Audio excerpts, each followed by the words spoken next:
মুক্তিযুদ্ধের চেতনায় উদ্বুদ্ধ বাংলাদেশ সামরিক বাহিনী এবং মুজিব সরকার।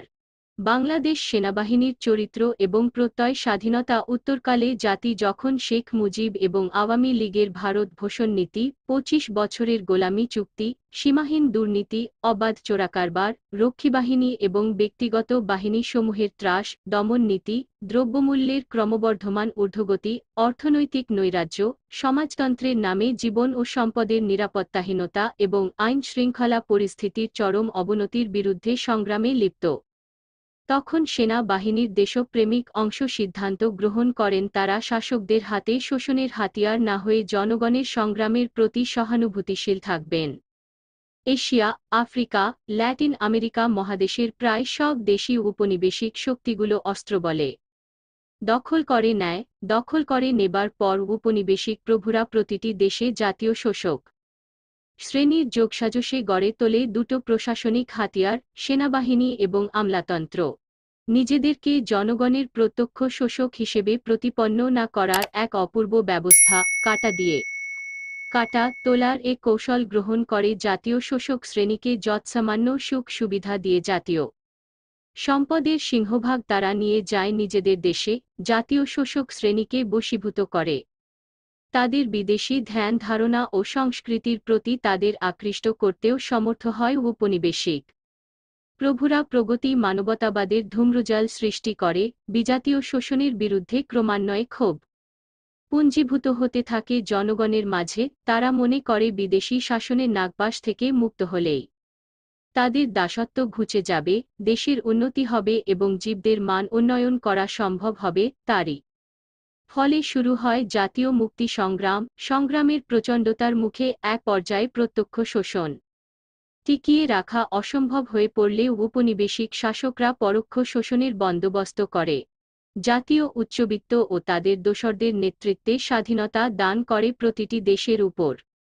পরোক্ষভাবে তাদের শোষণ কায়েম রাখে। বিদেশি প্রভুদের জায়গায় নতুন দেশি প্রভুরা ক্ষমতায় আসীন হয়ে তাদের প্রভুদের শিক্ষা অনুযায়ী এবং প্রভুদের প্রতিষ্ঠিত সামরিক বাহিনী, শাসন ব্যবস্থা ও আমলাতন্ত্রকে অটুট রেখে নিজেদের স্বার্থে জনগণের বিরুদ্ধে তাদের প্রয়োজনমত ব্যবহার করতে থাকে। জাতীয় শোষক শ্রেণীর এই ঐক্যবদ্ধ প্রচেষ্টায় শুরু হয় জাতীয় শোষণ ও শাসন। ফলে স্বাধীনতা প্রাপ্তির পরও জনগণের ভাগ্যের কোন পরিবর্তন হয় না, দেশগুলো আরও দরিদ্র হয়ে পড়ে। ঐতিহাসিক সূত্রে অর্থনৈতিকভাবে জরাজীর্ণ এ সমস্ত দেশগুলোর শাসনভার যারা গ্রহণ করে তাদের অযোগ্যতা, প্রশাসন চালানোর অনভিজ্ঞতা, লোভ লালসা, কোন্দল এবং ক্ষমতা ভাগাভাগি নিয়ে দ্বন্দ্বের সৃষ্টি হওয়ায় পালাক্রমে ক্ষমতা হাতবদল হতে থাকে সামরিক বেসামরিক আমলা ও রাজনৈতিক ব্যক্তিবর্গের দ্বারা গঠিত দলগুলোর মধ্যে। এই মেরি গো রাউন্ড এর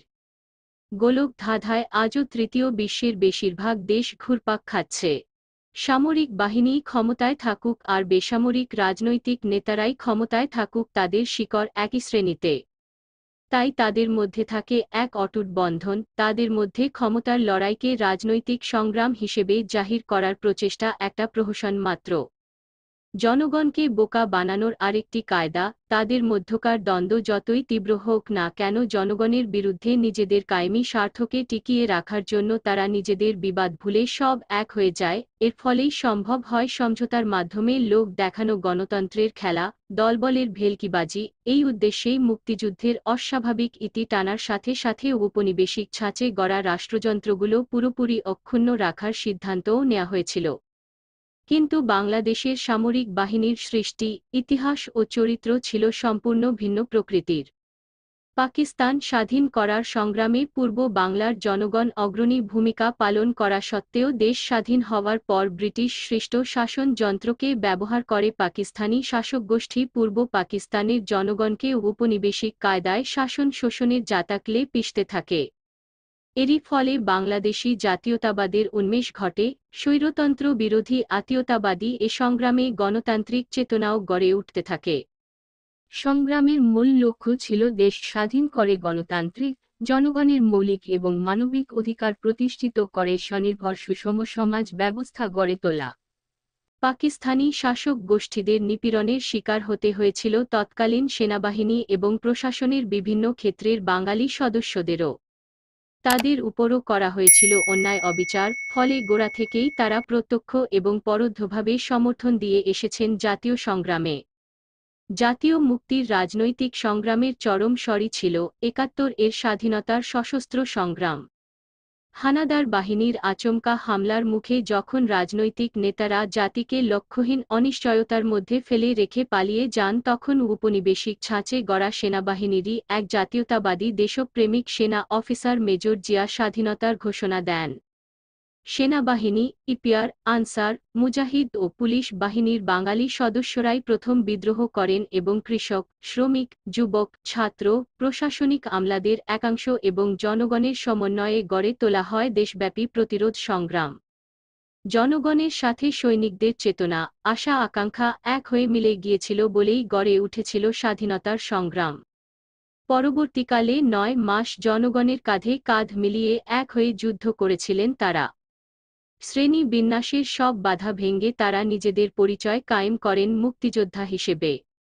মুক্তিযোদ্ধারা যখন জনগণের সাথে এক হয়ে গিয়ে যুদ্ধ সংগঠিত করছিলেন, তখন আওয়ামী লীগের নেতৃবৃন্দের বেশিরভাগ সদস্য ভারতে পালিয়ে গিয়ে ভারতীয় সরকারের সহায়তায় তথাকথিত মুজিবনগর প্রবাসী সরকার গঠন করে জাতীয় মুক্তি সংগ্রামের একক নেতৃত্বের দাবিদার হয়ে বসেন। যুদ্ধক্ষেত্রে না যে অবস্থান নেন কলকাতার ৫৮ নং বালিগঞ্জ, ৮ নং থিয়েটার রোড এবং ১৯ নং সার্কাস অ্যাভিনিউতে। এভাবেই তারা নিজেদের ভারতীয় চক্রান্তের ক্রীড়ানকে পরিণত করেন। মুক্তিযোদ্ধারা চেয়েছিলেন তাদের আত্মত্যাগ, তিতিক্ষার মাধ্যমে এগিয়ে নিয়ে যাবেন তাদের সংগ্রাম, আর তারই ফলে দীর্ঘ রক্তক্ষয়ী সংগ্রামের মধ্য দিয়ে গড়ে উঠবে পরীক্ষিত রাজনৈতিক নেতৃত্ব, যারা পরিচালিত করবে মুক্তি সংগ্রাম। স্বাধীনতার পর তারা গড়ে তুলবেন জনগণ ও মুক্তিযোদ্ধাদের স্বপ্নের বাংলাদেশ, কিন্তু ভারতীয় সেনা বাহিনীর হস্তক্ষেপের ফলে মুক্তিযুদ্ধ সেই স্বাভাবিক পরিণতি লাভ করতে পারেনি। ফলে যারা মুক্তিযুদ্ধে অংশগ্রহণ করলেন তাদের বদলে রাষ্ট্রীয় ক্ষমতা চলে গেল আওয়ামী লীগ সরকারের হাতে। যেসব বাঙালি সৈনিকরা উপনিবেশিক ধাঁচে গড়া সেনা বাহিনীর কাঠামো ভেঙে মুক্তিযুদ্ধে অংশ নিয়েছিলেন, তাদের আবার জনগণ থেকে বিচ্ছিন্ন করে ব্যারাকে ফিরিয়ে দেয়া হল। গড়ে তোলা হল পুরনো ধাঁচের সশস্ত্র বাহিনী সদ্য স্বাধীন বাংলাদেশে। কিন্তু বাংলাদেশের সেনাবাহিনীর সদস্যদের বেশিরভাগই তখন হয়ে উঠেছিলেন রাজনৈতিকভাবে সচেতন। এই সচেতনতার বিকাশ ঘটেছিল মুক্তিযুদ্ধের সময়, তাই বিশ্বের অন্যান্য গতানুগতিকভাবে সৃষ্ট সেনা বাহিনীগুলোর ধাঁচে তাদের আবার সংগঠিত করলেও চারিত্রিকভাবে বাংলাদেশ সেনাবাহিনী দিল সম্পূর্ণ ভিন্ন প্রকৃতির।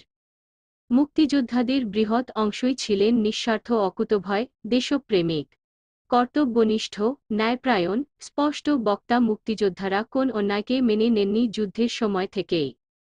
সীমিত গণ্ডির ভেতরে থেকেও তারা সব অন্যায়ের প্রতিবাদে সোচ্চার হয়ে উঠেছেন। সুযোগ মতো অন্যায়কে প্রতিহত করার চেষ্টাও করেছেন সাধ্যমতো। ভাই উপনিবেশিক ধ্যান ধারণায় এ ধরনের চরিত্রের সেনাবাহিনীকে জাতির কাছ থেকে দূরে সরিয়ে ব্যারাকে আবদ্ধ রাখার চিন্তা ভাবনা ছিল নেহায়েতই অবাস্তব। সেনাবাহিনীর মুক্তিযোদ্ধারা সমাজ থেকে কখনো বিচ্ছিন্ন ছিলেন না। দেশের রাজনৈতিক ঘটনা প্রবাহের প্রতি জনগণের মতো তারাও স্বাভাবিকভাবে ছিলেন সদা সচেতন। সেই কারণেই উপনিবেশিক ধ্যান ধারণায় সেনা সদস্যদের জাতির কাছ থেকে দূরে সরিয়ে ব্যারাকে আবদ্ধ করে রাখার সরকারি প্রচেষ্টা ফলদায়ক হয়নি বাংলাদেশের সেনাবাহিনীর ক্ষেত্রে। জনগণ ও সেনা সদস্যদের মাঝে গড়ে ওঠা দেশপ্রেমের অটুট বন্ধনের গভীরতা অনুধাবন করতে সম্পূর্ণভাবে ব্যর্থ হয়েছিলেন আওয়ামী বাকশালী শাসকগোষ্ঠী। সৈনিকদের ব্যারাকে আবদ্ধ করে রাখলেও তাদের সিংহভাগই দেশের রাজনৈতিক গতিধারার সঙ্গে নিজেদের সম্পৃক্ত রেখে চলেছিলেন মুক্তিযুদ্ধের চেতনার কারণেই, শুধু বাইরেই তার প্রকাশ ছিল না। এ বাস্তবতাকে অস্বীকার করে পুরনো ধাঁচের রাষ্ট্রযন্ত্র দিয়ে পশ্চিমা শাসকদের স্থলাভিষিক্ত আওয়ামী লীগ সরকার দেশ শাসন করতে গিয়েও চরম বিপর্যয়ের সম্মুখীন হয়। আওয়ামী বাকশালী স্বৈরশাসনের বিরুদ্ধে মুক্তিযুদ্ধের চেতনায় লালিত সেনা বাহিনীর মধ্যেও বিক্ষোভ ধুমায়িত হয়ে উঠতে থাকে।